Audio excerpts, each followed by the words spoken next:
We are highly honored this morning to have in our midst Dr. the Honorable Jean Augustine. Some of you may have known of her, some of you may know a little, some of you may know a lot. She's been around for a while. She's laughing. Oh, did I hear that right? 88 years.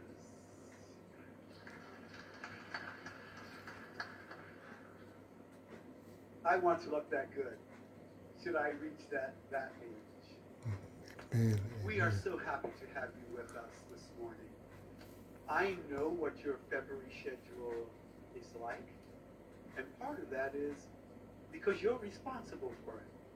You're responsible for us celebrating February as Black History Month across Canada.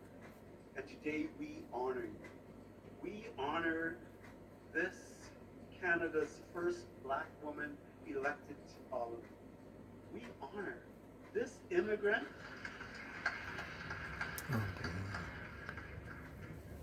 from the little island of Grenada, the Spice Islands. And we're just so excited you're here. Please welcome with me, if you will, Dr. the Honorable Jean Augustine.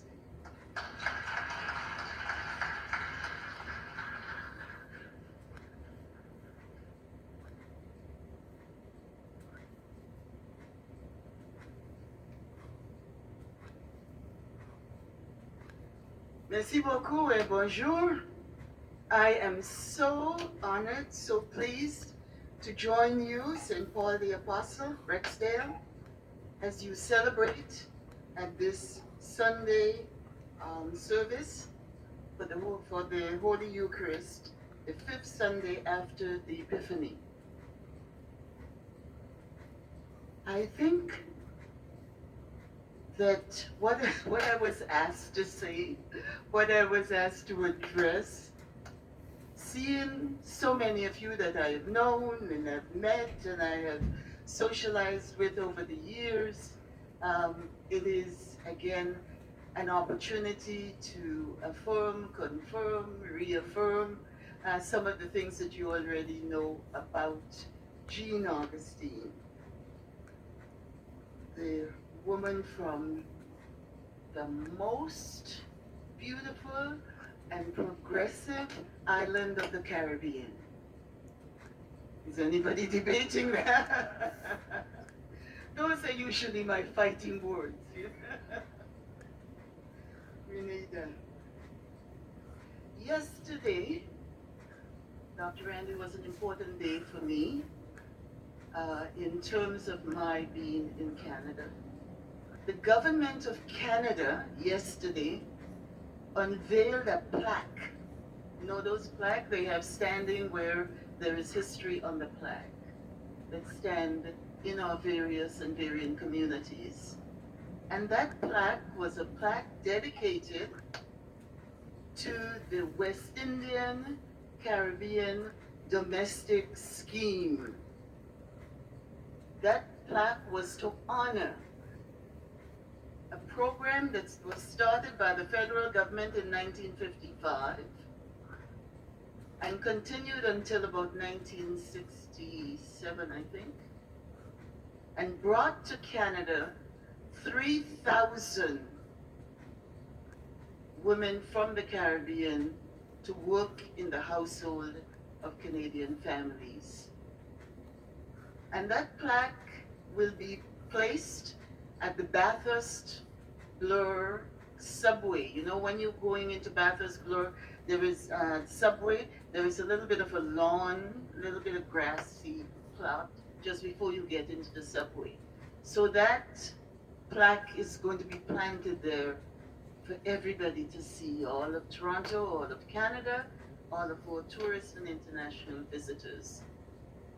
But Canada is marking this occasion as historical and worthy of remembering. And so as I sat there yesterday, and I was one of those asked to unveil the plaque together with another woman who is 93 years old, and families who came as a result of those women who came and who sent for and brought their families to Canada. As we sat there, we were very proud of the fact that we had that opportunity. That opportunity sometimes is not viewed well. There were people who talked about the racism, about the low wage that these women received, about the conditions and situations in Canada of prejudice and at the time. But when I was asked to say, when I was on the program to speak, and when I got up, I spoke not about the miserable things that happened, but talked about how we, as women who were brought through this program, helped to change Canada. That the work we did was important work in the building of Canada. And so I'm going to start my story with you this morning, the few words I have, with that program. Why did I take advantage of the opportunity of that program? I was born 1937, as you heard. I'm 88 this year. And going through elementary and high school, there was nothing post-secondary in Grenada at the time. If you needed anything post-secondary, you had to go to Canada, you had to go to the US, UK, and different parts of Europe. The families made arrangements for the boys, the young men in the families, so that they were going away so they could become professionals and come back to the island. For myself, as a young woman, I had about 4 opportunities open to me. I could be a nurse, I could be a teacher, I could work in the public service or do some clerical work, or I can either get married or have babies or whatever. So there wasn't very much for young women. And so when, at the time, Canada was very much involved with the Caribbean, and many of you might know that there were schools built around different islands that were built with Canadian funding. A number of them have gone down now because the funding was stopped, disrepair happened, and the governments have not maintained those schools. Canada also knew the situation, was very much engaged with the government, very much engaged with the socio-political situation in the islands, and knew of the high unemployment rate of young people. And so that scheme was put together. It's called the scheme. We don't use the scheme in that sense anymore. That scheme was put together to get some young women employment in Canada and opportunities if they wanted to stay or if they wanted to return after 1 year in that line of work. And so the call went out on each island. I think it started in 55, and Jamaica was the first group of women came from Jamaica. The High Commissioner for Barbados was there yesterday with a list of about 19 women who came on that specific scheme. And the stories of what island and how many, there was a quota given to each island. And so the island of Grenada was given 9. I'm not too sure what St. Kitts, Nevis, and some of the other islands had, and Barbados, etc. And so when I heard, when I say I, when my friends and I heard that there was an opportunity where we can go to Canada, we can do domestic work, we can get landed immigrant status, we can get post-secondary education, we can live in Canada. So we all raced to the Department of Labor and signed up. I did not get chosen in the first year of the Grenada program, which was, I think, 1959. When I got chosen in 1960, I was one of the 9. We were teachers, we were nurses, we were public servants. So in other words, Canada did not take people who did not have an education. The criteria was you had to be 16 or 18, I think 18 to 24. You should be, you should not have responsibility of a spouse or children. So in other words, they were looking for single women who wanted an opportunity. You had to sign that you would work in the home of a Canadian family as a domestic for 1 year, and then you'd be given landed immigrant status, and you can do whatever in Canadian society. The different islands were the chosen individuals from the different islands were all brought to Barbados, because that was where, at the time, the flights to Canada all left from Barbados. And it was not Air Canada at the time. It was called Trans-Canada Airline. It was TCA. So the whole group of us met from different islands, got on the plane, landed in Montreal, and as we walking, umpteen of us walking through the airport, the eyes with all these black women walking behind 1 or 2 or 3 manpower employers or managers who were leading us through the airport, through security, and to the YWCA in Montreal. We slept over at the YWCA, and the next morning they brought a big map of Canada, and we were sitting like you are, and they said, where do you want to go in this Canada? And so people were picking places. Some were going by the sexy name, Saskatchewan. And people were picking all kinds of places by the names because we had no idea in this Canada. I picked Toronto simply because the young women who had come in 59 and early 60s, I knew that they had come to Toronto. And I also knew 2 or 3 other people who were in Toronto. So I said Toronto, and a number of us picked Toronto. We were put on a train and brought by the manpower. Now, it's not called manpower anymore. What is it now? What is it? Employment Canada? Yes, now. I'm 88 now. You guys should know this. I blame everything on my... and so we were brought to the manpower office, and I remember it's someplace downtown around Front and Union Station. And families came and they matched us to families. That experience was one that I will never forget, because they took the fear and they took the uncertainty and they took the whatnot, the people who were in charge of the program, out of this. And so when they brought you, they said, this is Mrs. So-and-so, this is da-da-da-da-da, here is your paper, here is your contract. Little did I know until years and years after that there was nothing legal or constitutional about having to work to get landed immigrant status.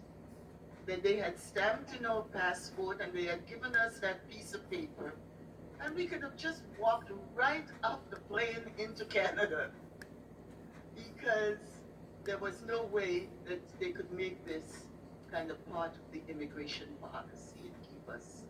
So we were given that right off the bat. So it was a kind of agreement, as it were, that we would work for the 1 year. I worked for 1 year in the home of a Canadian family, and then went on to Teachers College. And after Teachers College, and first of all, I had my struggle to get into Teachers College, and that is I had my overseas school certificate, Oxford and Cambridge A levels, and all my other certificates that I had, music, blah blah blah, etc. And when I went to the to to get the application forms, I was told that I was not qualified. I had to go back and do grade 15. And that was my first and the beginning of pushing back against the system.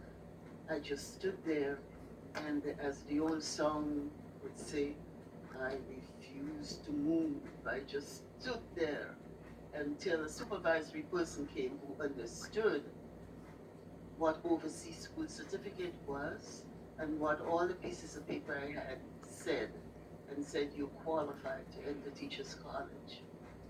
So at Teachers College, again, I was one of the few, I'm not too sure there were any more than 4 or 5 of us at Toronto Teachers College at the time, black faces. I found out too a little bit about the colonial system that I was educated in. And that is that young people from New Zealand, from Australia, from India, Pakistan and other places knew the same songs that I learned, knew the same educational modules that were taught in the Caribbean, because it was Britannia ruled the waves, and the influence of Britain was throughout the Commonwealth. So Teachers College, and I can now go quickly. From Teachers College, I went on to teach in the Catholic schools in Toronto.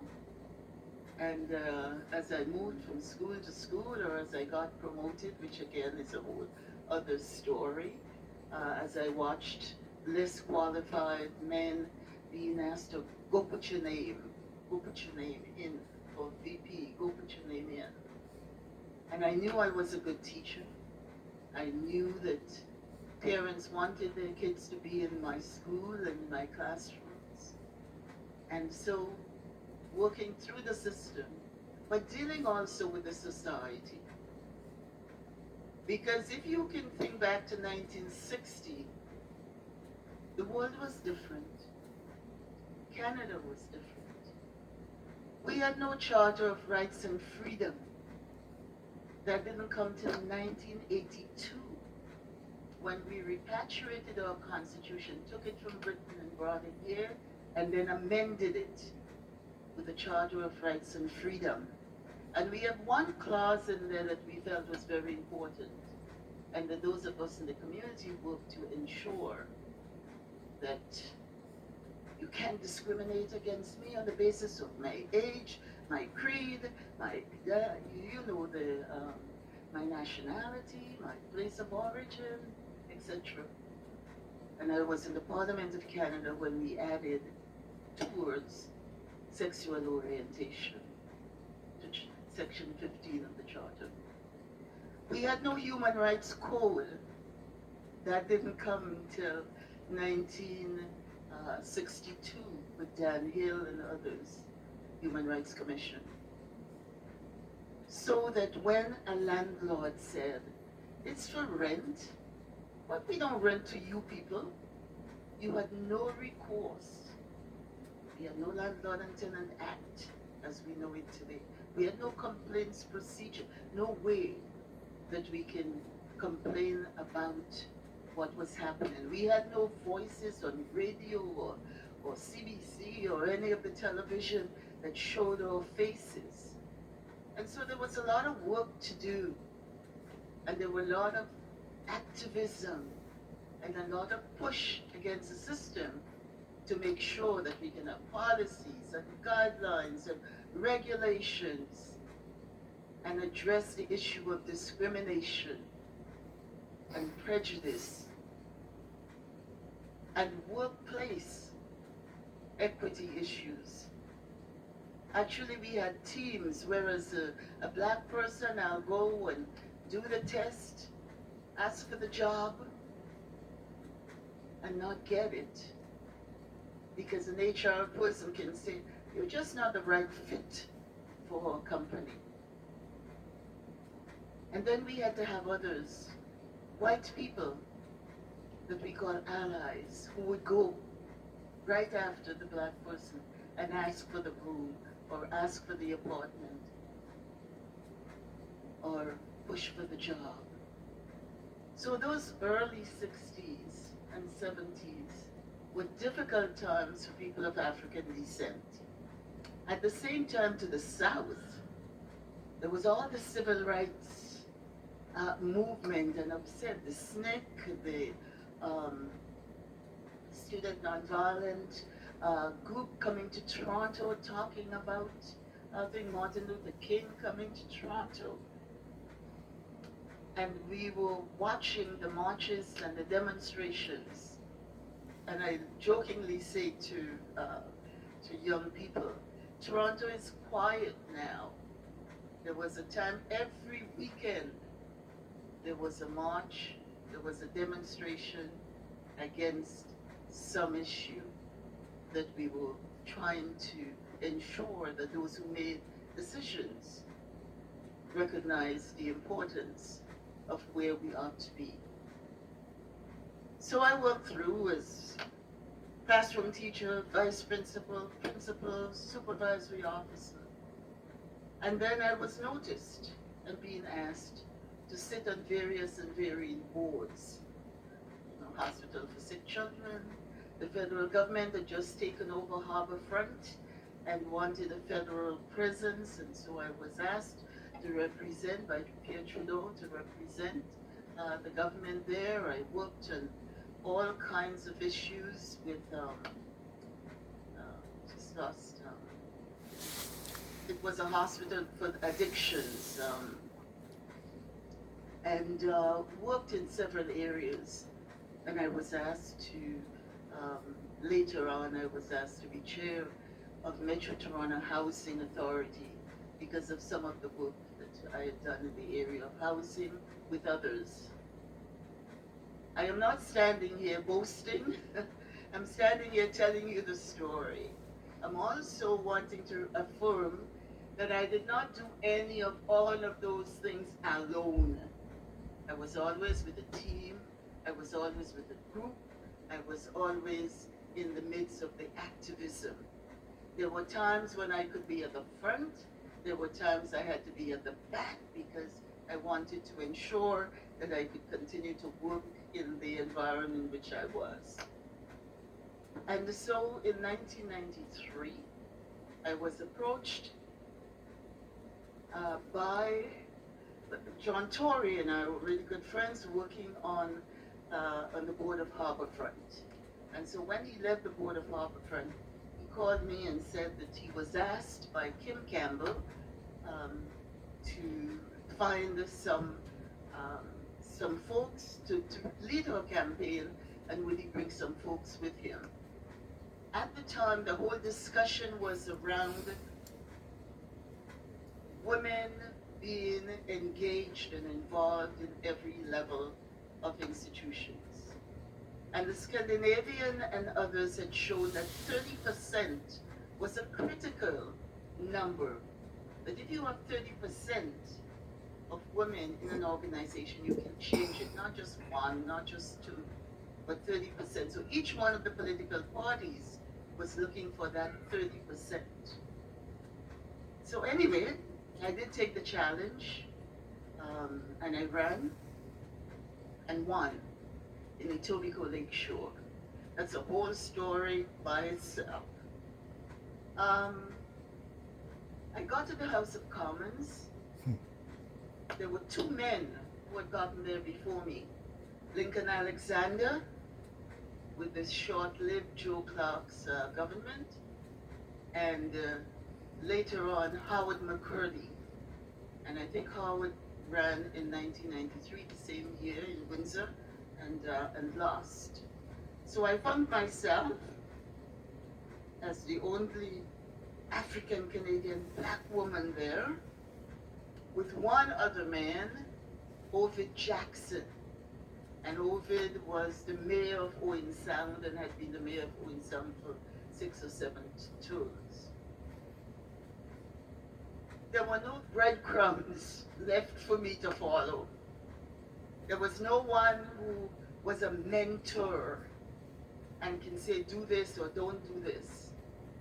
I got there, I was with Jean Chrétien. He was the prime minister for the first time, leading a government.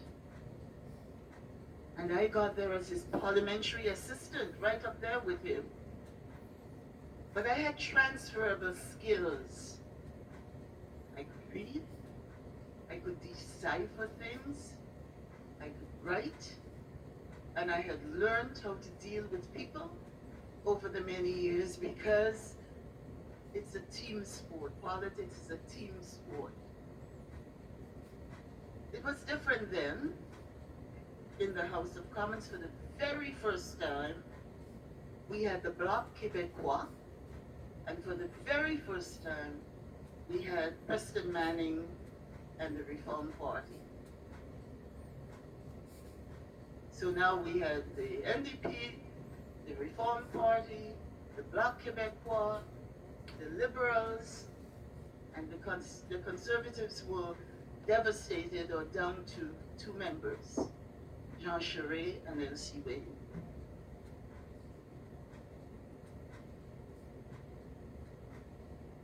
The conversation at the time,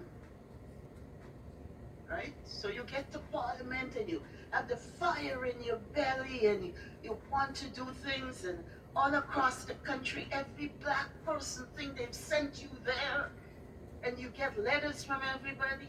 One man from BC who said, now that you're elected, get me out of this prison. So people thought you had all kinds of power because you got into the House of Commons. At the same time, the reality of the daily conversation was such that every so often I had to shake my head to say I knocked at thousands and thousands of doors in Etobicoke Lakeshore, and no one said, when you get to Ottawa, be sure to vote for boneless beef, softwood lumber, yogurt and ice cream. Those were the conversations. And the very first vote was around these trade issues. So you had to be able to understand where you were in a place built by men to do men's work. In a place where the conversation, you had to quickly be briefed and understand if you are going to make a difference. Because in a team sport, you vote for me, so I can vote for you. You support what I'm putting forward, so that when I put something forward, you would support what I'm putting forward. And so I decided I'm not going to talk about boneless beef, softwood lumber, but I would talk about the situation of black people in Canada. Because you see, we had been the boast of the world that we are a multicultural, multiracial, multi-ethnic, multi-religious, diverse, inclusive society. And my question always was, if we are a mosaic, if this is who we are, then how do we show this? With laws, policies, and regulations. And so, remembering that when I was in the classroom teaching social studies, I taught nothing, and I learned nothing about indigenous peoples, about land and treaties and nations. I taught nothing about African Canadians. Who was the first? When did he come, or when did she come? And where and how are we contributing?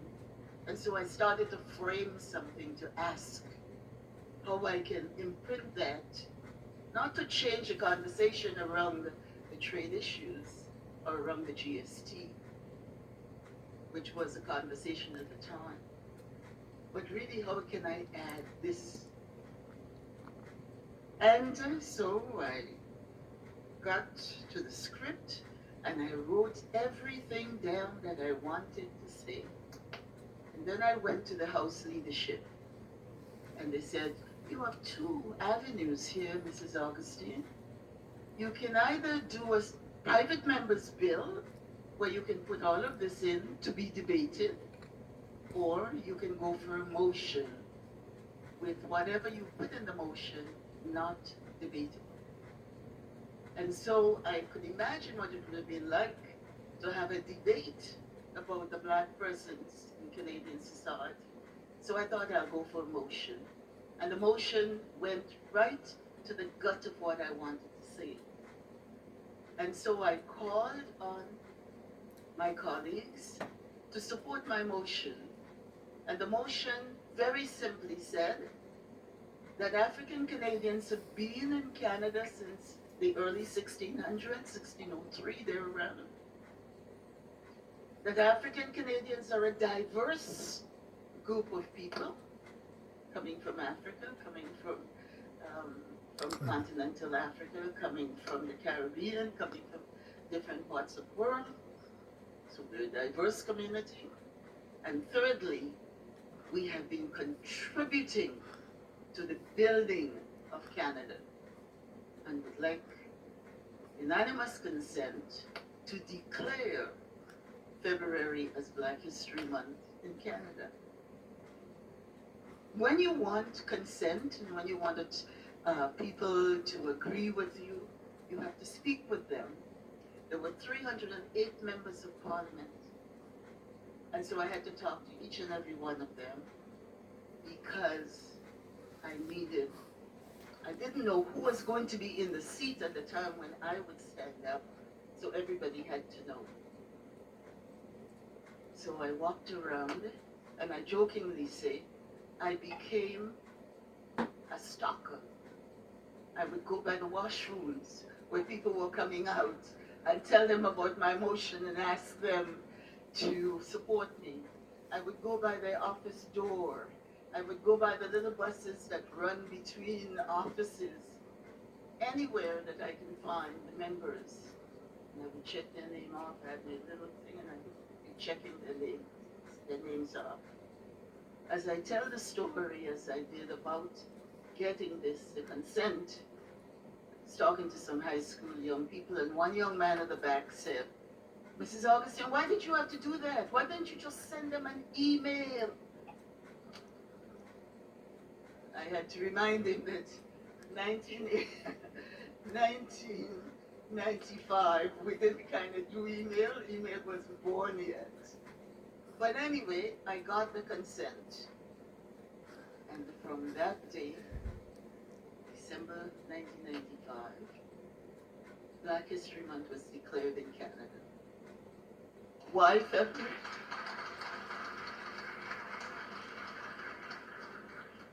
Why February? Because in the United States, since 1923, there was someone called Carter G. Woodson who had never been to school until he was 17, who found out that there were black people all over the world who were kings and queens and governors and had high positions and wanted everybody to know. And he found the writers and whatnot and started to talk about Black History Week. And because there were two important birth dates in the month of February, the birth date of Lincoln, Abraham Lincoln, and the birth date of Frederick Douglass. And because those two birth dates were holidays, he felt that that was a good week for people to read, to go to the library. And so he went out to the library and put out books and to begin to teach. It went from Black History Week to Black History Month. And it was in February. And so I felt we didn't want to go to another month outside of that, since our neighbors to the south were already building material and doing things that pertain to Black History Month in the month of February. I was challenged the other day by one young man who said to me, why did you have to give us the coldest month of the year and give us the shortest month of the year? He plays, I think, steel band, and he's asked by different schools that are doing Black History Month, and he says, I make more money in February than I do for the rest of the year. So if you had given me a longer month, so I had to say, no, I didn't give you the month. We chose the month simply because of the early relations. But I think it's also important to know that from coast to coast to coast, since 1996, the first really celebrated Black History Month, everywhere in Canada, everywhere, in churches, in synagogues, in temples, in educational settings, in corporate settings, Black history is celebrated because it is to recognize the contribution of African Canadians, not just in the month of February, but February is like the celebration time, but it carries on through and should carry on through the rest of the year. And I think that we see this and we see that recognition happening, that not just February, but for the rest of the year. And lastly, I want to say thank you to all of you who volunteer, who give of your time in organizations, who support young people and the work that you do that make for a better community. Because I think in the long run, we all want a society that's fair and just and equitable and inclusive. If any of you remember going out in your car and taking young people with you or having someone there, and you tell them where you're going, and you tell them it's going to take us a good 20 minutes, and they ask, what's the question they usually ask? Are we there yet? Are we there yet? So when we ask that of Canadian society, are we there yet? The answer is, we're not there yet. We have work to do. This is a work in progress. And sometimes we make a few steps forward and then we get pushed back. What is going on in the United States right now around critical and DEI and all the stuff that's happening, as Canadians know that you have a Charter of Rights and Freedom. You have some things that we've embedded in our society, that we've pledged to each other. This fair and just and equitable society where we include everyone, and that we cannot let the pull back in some areas pull us back. And so my message to all of you, as I thank you for the opportunity to be here today, is to stand firm, to know your history, to know the yesterday, so you can make the better decisions today as we go forward, and to make sure that the young people, the children, know that history, because we have each other, and like politics, it's like a team sport. We have to work together. Merci beaucoup, mes amis.